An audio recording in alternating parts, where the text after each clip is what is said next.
నమస్తే, నేను రఫీ. ఏపీలో ఇప్పుడు ఒక హాట్ టాపిక్ నడుస్తూ ఉంది. అదేంటంటే రోజా అరెస్టు కాబోతున్నారా అనేది. రోజా అరెస్ట్, అసలు రోజాను అరెస్ట్ ఎందుకు చేస్తారు, రోజా ఏం అవినీతికి పాల్పడిందని చాలా మందికి డౌట్ రావచ్చు. దాని గురించి నేను డీటెయిల్గా చెప్తాను. అయితే 2024లో వైసీపీ అధికారం కోల్పోయింది. అధికారం కోల్పోయిన తర్వాత చాలా డల్ అయిపోయారు రోజా. అధికారం కోల్పోయిన తర్వాత రోజా మీద చాలా రకాల విమర్శలు కూడా వచ్చిన పరిస్థితి మనం చూసాం. అయితే నగరి నియోజకవర్గం నుంచి రోజాని ఇన్ఛార్జ్గా తీసేసి అక్కడ సిట్టింగ్ టీడీపీ అభ్యర్థి ఎవరైతే ఎమ్మెల్యే ఉన్నారో అతని సోదరుడికి ఇన్ఛార్జ్ బాధ్యతలు, అంటే వైసీపీలోకి తీసుకొని ఇన్ఛార్జ్ బాధ్యతలు అప్పగిస్తారు అని ఒక టాక్ నడిచింది. ఆ నేపథ్యంలో రోజా డల్ అయిపోయారు అని రకరకాల వాదనలు అయితే వినిపించాయి. తర్వాత అధిష్టానానికి రోజా అడగటం, నగరి బాధ్యతలు నాకు ఇవ్వండి, ఇన్ఛార్జ్ బాధ్యతలు, నేను మళ్ళీ పుంజుకుంటానని రోజా చెప్పడంతో సరే రోజా ఆ బాధని అర్థం చేసుకున్న వైసీపీ అధిష్టానం రోజాకి నగరి ఇన్ఛార్జ్ బాధ్యతల్ని అప్పగించిన పరిస్థితి. దాని తర్వాత రోజా మళ్ళీ యాక్టివ్ అయ్యారు. చాలామంది మీద, అంటే ఒకవైపు పవన్ కళ్యాణ్ కావచ్చు, చంద్రబాబు నాయుడు కావచ్చు, లోకేష్ కావచ్చు, వీళ్ళెవ్వరిని లెక్క చేయకుండా విరుచుకుపడుతున్న పరిస్థితిని మనం చూస్తూ ఉన్నాము గత కొన్ని రోజులు. సో వీళ్ళందరి మీద విరుచుకుపడటంతో ప్రభుత్వం మీద కొంచెం ఒక రకమైన ఇరకాటంలో పడిన సిచ్యువేషన్స్ కనపడుతున్నాయి. దాన్ని ఎలా అధిగమించాలని ఆలోచించిన కూటమి ప్రభుత్వం రోజా మీద కేసుల్ని బయటకు తీసి రోజాని అరెస్ట్ చేస్తే బాగుంటుందా అని సమాలోచనలు చేసినట్టు సమాచారం. ఇందులో ఎంతమేర వాస్తవం ఉందో తెలియదు, కానీ ఆ రకంగా ఒక రూపకల్పన, అంటే ఏం చేస్తే బాగుంటుంది రోజా విషయంలో అని ఆలోచన చేసినట్టు చెప్పుకుంటూ ఉన్నారు. అయితే మనం చూసుకుంటే అసలు రోజా మీద ఏం అవినీతి ఆరోపణలు ఉన్నాయని అరెస్ట్ చేస్తారు అని చాలామంది డౌట్ రావచ్చు. ఇక్కడ రోజా మీద ఏం అవినీతి ఆరోపణలు ఉన్నాయి అంటే, గతంలో మనం అధికారంలోకి 2019లో వైసీపీ ప్రభుత్వం వచ్చింది.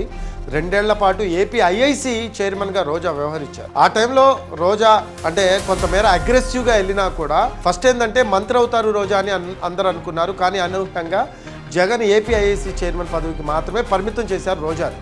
అంటే ఇచ్చిన హామీలో భాగంగా 2.5 ఏళ్ళు మంత్రి పదవి ఉంటుంది ఒక్కొక్కళ్ళకి అని చెప్పి ఏ రోజైతే జగన్ చెప్పారో దాంట్లో భాగంగానే ఏపీ ఐఐసి చైర్మన్ నుంచి రోజాని మంత్రిగా చేయటాన్ని మనం చూసాం.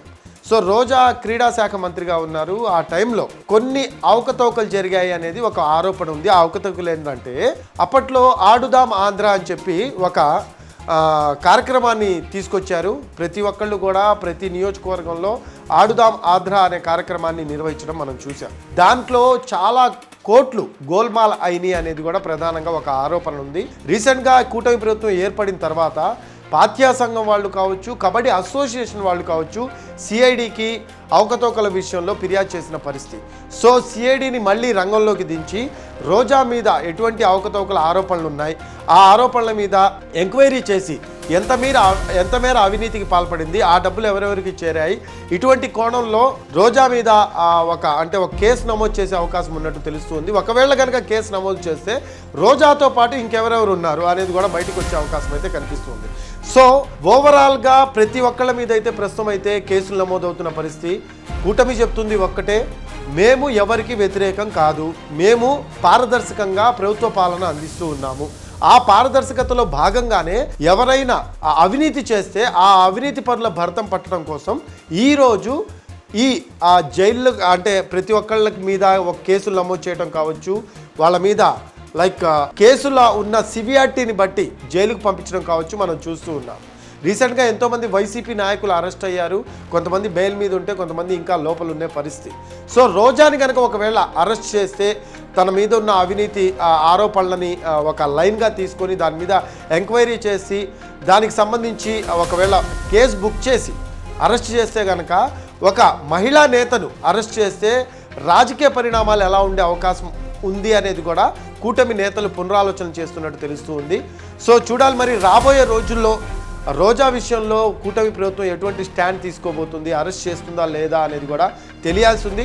సో ఆ దిశగా అయితే ప్రస్తుతం అంతా కూడా వ్యవహారం నడుస్తూ ఉంది. దానికి తగ్గట్టుగానే ప్రణాళికలు సిద్ధం చేస్తున్నారు అనే వాదన అయితే వినిపిస్తూ ఉంది. దీనిపై మీ కామెంట్స్ తెలియజేయండి. నమస్తే.